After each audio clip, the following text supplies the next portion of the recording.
Hello and welcome to the Luv Doc podcast with hosts Waldo Wachewski and Ophelia Bruschi.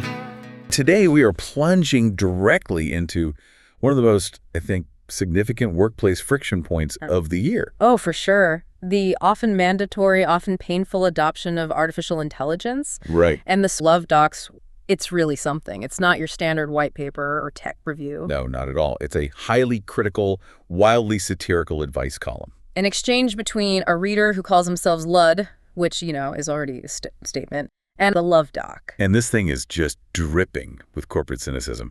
It takes some truly bizarre detours. It really does. So our mission for this deep dive is, I guess, threefold. First, we need to unpack Lud's specific day-to-day frustrations. Which are super relatable. Then we have to track the Luv Doc's dramatic, and I mean dramatic, analysis of AI's future. A complete worldview shift happens mid-paragraph. It's wild. And finally, we have to distill this really unsettling mix of practical and philosophical advice that comes at the end. Yeah, we go from cubicle burnout straight to a philosophical defense of humanity itself. It's an incredibly potent piece of commentary. Okay, so let's start with Lud. In the cubicle, Right. Lud's complaint isn't just some vague anxiety, it's a list of tangible, immediate problems. And the biggest one, right off the bat, is the sheer performative aspect of this whole AI rollout. The meetings. So many meetings.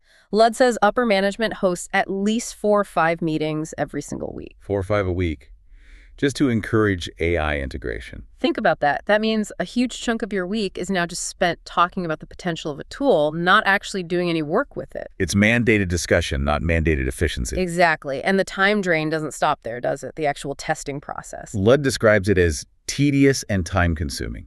And that's because the tools themselves are often wonky and full of errors. Which is what we call mandated inefficiency.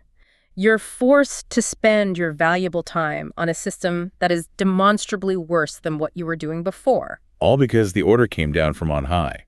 And the management response is the worst part. When anyone questions these buggy tools, the answer is always the same corporate shrug. Given more time, it will get better. Right. It's such a non-answer. But it serves a purpose, right? It just kicks the can down the road. It pushes all accountability for the current failure onto some imaginary future. Yeah.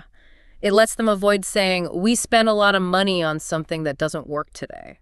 And this all leads to Lud's most cynical insight, the one about job security. And this is key. Lud is afraid of layoffs, but not for the reason you'd think. It's not because the AI is suddenly this efficient, revolutionary thing. No, this is where the cynicism just hits you like a truck. Go on. Lud believes management overspent on useless AI tools that are cutting into the company's profit margins. Making layoffs the easiest cost-cutting measure?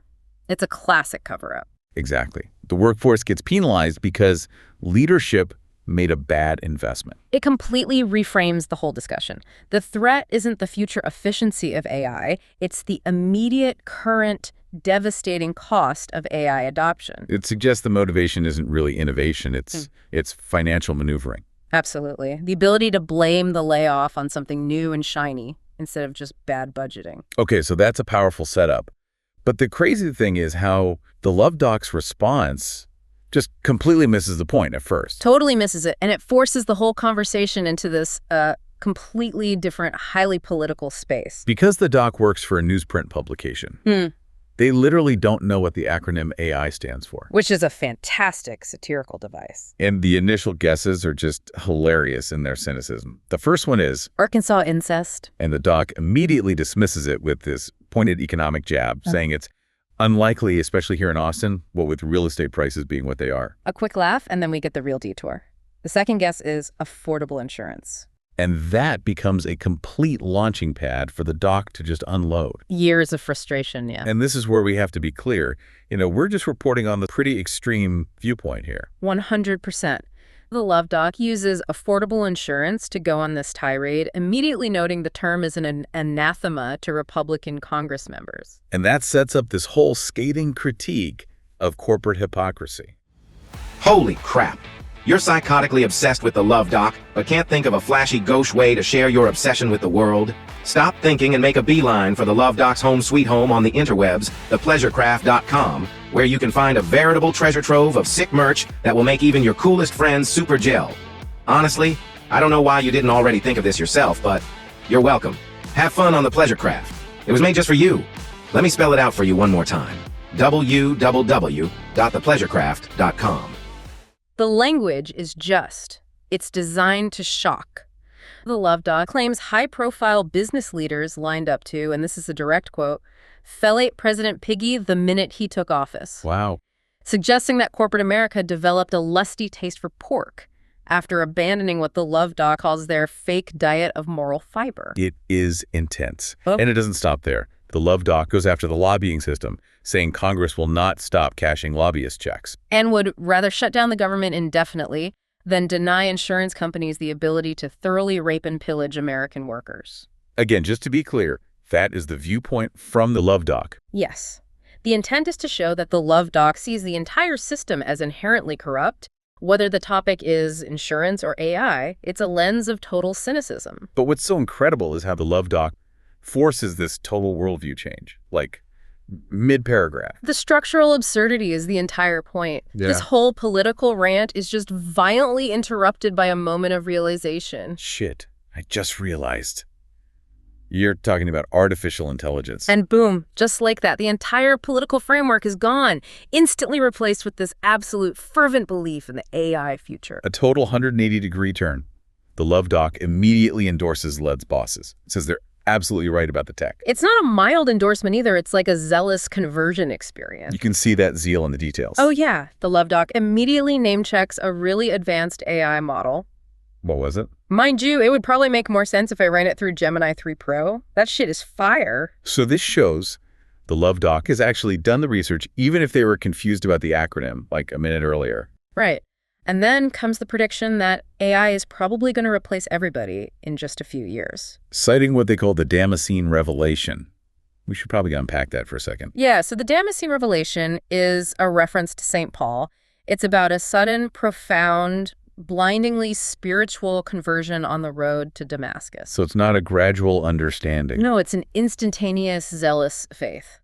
And the doc says that moment happens when a machine can do something in 1 minute, what might take you months, years, or even a lifetime. That speed is the key. If it's that much faster, human cognitive labor can't possibly compete. Which raises a pretty chilling question. How exactly is this replacement going to happen? This leads to maybe the most shocking image in the whole piece. The maggot analogy. Yeah.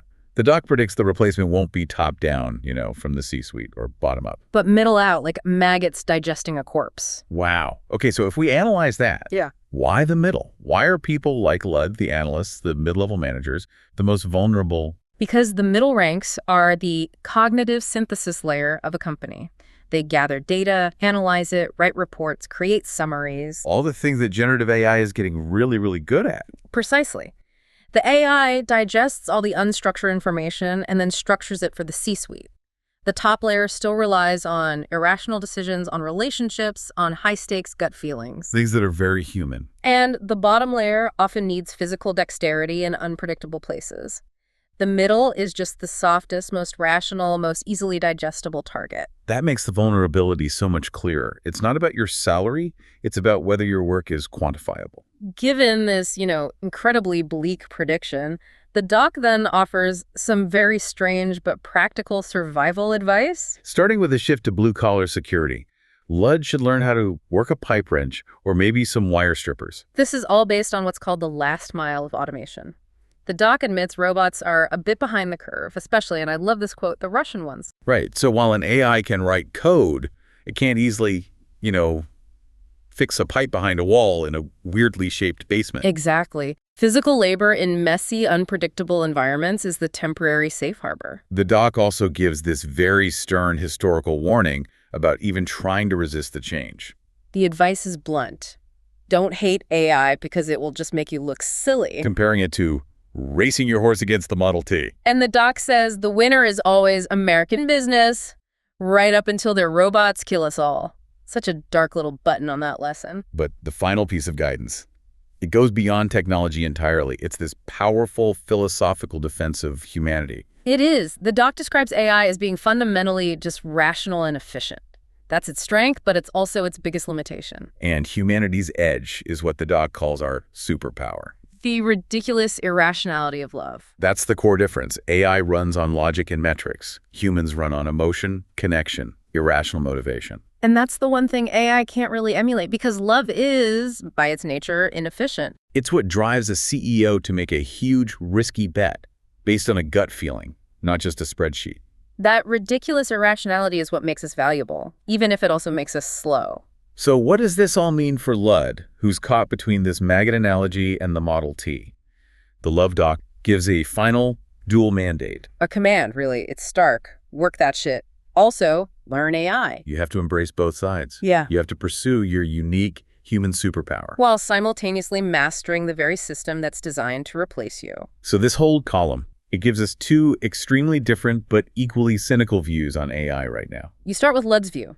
The AI rollout is just a financial disaster, a cover-up for bad spending that's going to lead to layoffs. And you end with the Luv Doc's view. AI is an unstoppable, efficient tidal wave of progress that's going to digest us from the middle out. And the narrative suggests the ultimate victor is always American business. It wins either way. Right. It wins by implementing the disruptive new tech, like the Model T, or it wins by cutting costs after a failed investment, like Lud's useless tools. It always wins. So the Luv Doc challenges us by defining our human core as this ridiculous irrationality of love, which stands against AI's pure efficiency. And if efficiency is the metric AI uses to judge us, the final question you have to answer is this. Do you prioritize learning AI to compete on its terms, on that metric of efficiency? Or do you focus entirely on mastering that irrational superpower that AI fundamentally lacks, making yourself valuable in a way no algorithm ever could? That decision really dictates whether you're part of the feast or part of the consumption. Food for thought indeed. Thanks for joining us for the Luv Doc podcast. To read the column that spawned this podcast, go to austinchronicle.com/columns/the Luv Doc.